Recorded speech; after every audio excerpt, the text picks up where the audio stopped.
We moved into my grandparents' house in 2016 when they decided to downsize. I was 9. They had built the place in the early 90s and it sits on 5 acres on the outskirts of a small southern town. Woods and open fields stretch around it and a slow muddy river winds past our southern fence line. On 2 sides, our property touches our only neighbor's land, an odd, crooked patch of acreage with a house that felt like it was sinking into the ground. That house was old. The original farmhouse had been built in the 1920s, and over the years, it had been added onto in all the wrong ways, like someone stapled extra rooms together without a plan. The siding was discolored and soft-looking. Every time you glanced at it, it just looked wet even on dry days. The yard was a nightmare. Overgrown bushes tangled with vines. Broken fountains surrounded by weeds. Gnomes missing heads and old trash that looked like it had been there for years. Grocery bags flapped in the tree branches. A rusted lawn mower sat in the middle of the grass like it haddied mid-job and was never moved. It was the place that made you want to hold your breath when you walked by. At the time, the house was home to 2 elderly sisters, Violet and Agnes, and 3 kids. Violet was the quieter of the 2, always sitting on the porch in a faded green rocking chair, just watching the trees. Agnes was sharper and more active, but she still moved like her bones hurt. Both women were in their 70s at least. The kids were their grandchildren. The boy, Liam, was my age and in my grade at school. The other 2 were girls named Allison and Kelsey. They were the same age as my younger sister. Liam was weird. I didn't like him and I didn't want to hang out with him, but we were in the same class, so got lumped together a lot. He took that as permission to just show up at my house whenever he wanted. No knocking or texting. I'd be playing a game in my room and turn around and he'd just bet here. One time, I looked out my window and saw him doing cannonballs in our pool. Another time, he walked straight into the kitchen, opened our fridge, and started eating a slice of leftover pizza with his hands like it was no big deal. When we hung out, he wasn't fun. He was obsessed with anime, like really obsessed. But I didn't watch any, so I had no idea what he was talking about. He'd say weird lines in Japanese and get mad when I didn't laugh. Sometimes he'd get this look in his eyes like he was imagining something violent. One time he chased me with a pair of sharp garden shears, swinging them around and laughing like it was a game. Another time we were on an old wooden bridge that crosses the creek near the back Ophir properties. And I swear he tried to push me in.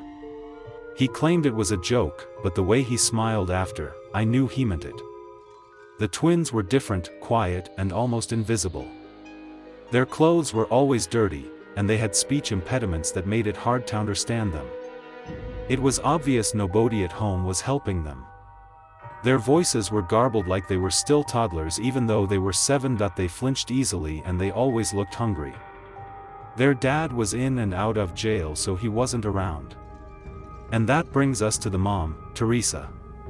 The first time I saw her, she was trying to hook a hose up to the spigot at the edge of your property right near our side yard. She was tall, way taller than anyone else in her family, and heavy set with long, thick, curly black hair and glasses that looked like they belonged in the 8s.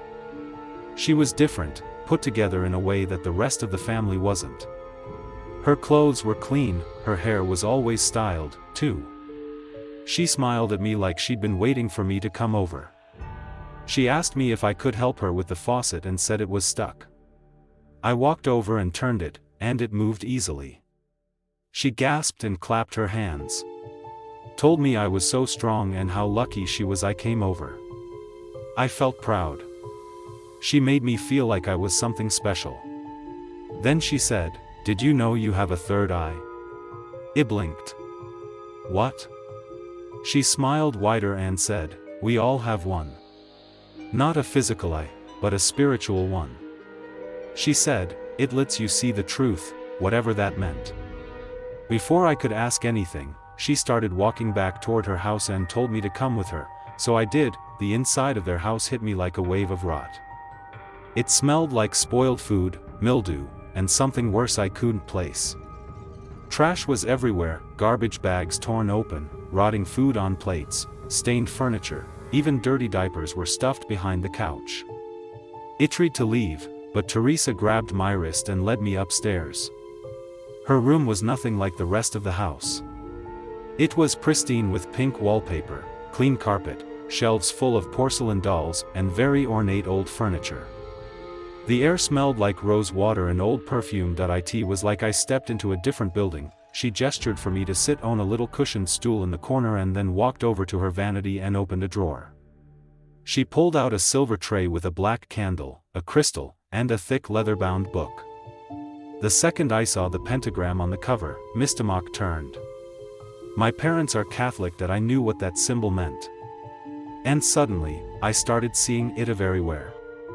On the jewelry box, on Themer's frame, and peeking out from under the corner of the rug on the floor, etched into the wood.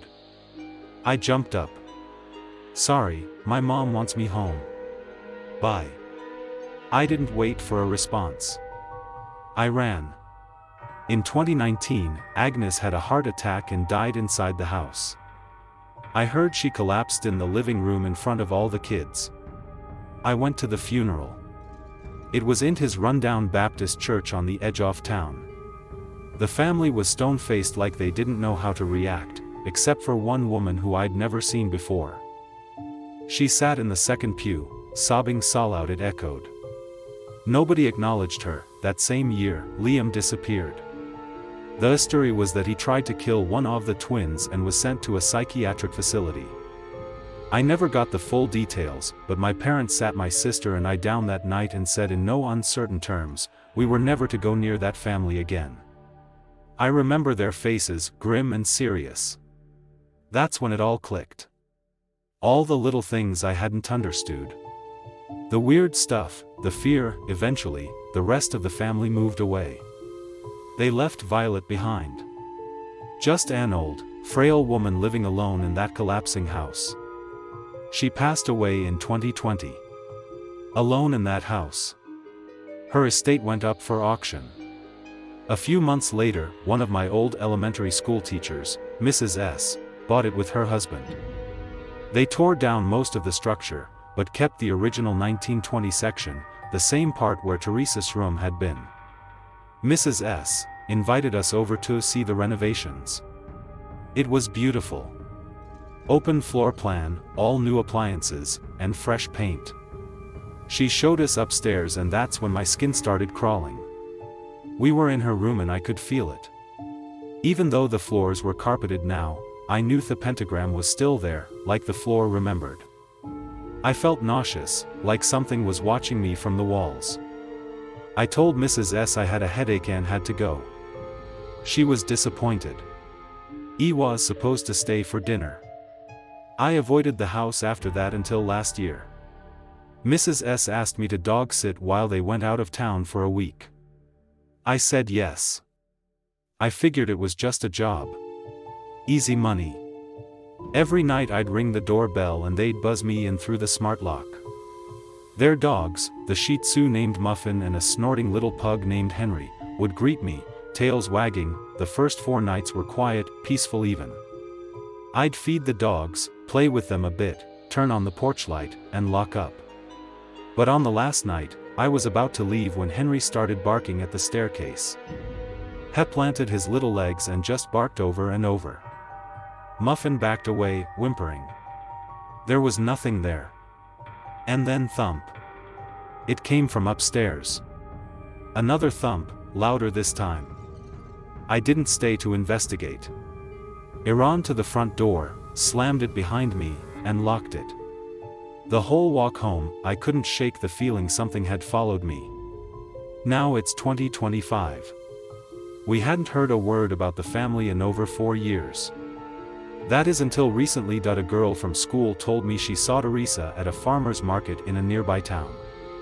Apparently, she started some kind-of religious group. Calls herself a truth seer. They live in a mobile home community far out in the woods. Flyers have started popping up on bulletin boards and telephone poles. I don't trust it. I don't trust her. I think Teresa is truly evil. I mean, she neglected her kids. She left her mother in that house to rot. And I think she brought something into it. Something dark. Something that stayed behind. I still have nightmares of her and Liam. They stand at the foot of my bed, staring at me, not speaking at all. And every time I pass by that house, even now, I get chills. The good parts such as the paint, the furniture, it's all surface level. That place remembers. Andy don't think it ever let go of what happened.